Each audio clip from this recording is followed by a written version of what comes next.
loyiha Asakabank hamkorligida Xorazm viloyati Urganch tumani Anjirchilar mahallasi fuqarolar yig'inidagi 577-381 sonli konturda amalga oshirilmoqda. Bu yerda tarvuz ekilgan.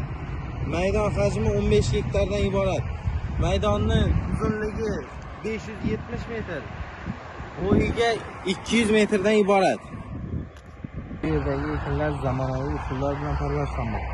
Hozirda ekinlarni gullash ve bunun chiqish jarayonini ko'rishingiz mumkin. Ekinlarni yetishtirish 86 kun davom etadi. Yetishtirish jarayonida sug'oriladi va mineral o'g'itlar bilan oziqlantiriladi.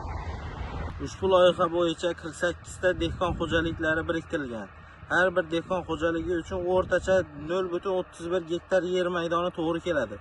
Loyiha samarali amalga oshirish uchun lider tadbirkor Zarifboy chorva fermer xo'jaligi biriktirilgan. Ushbu loyiha bo'yicha har bir gektardan 35 tonna, jami 525 tonna hosil olish rejalashtirilgan.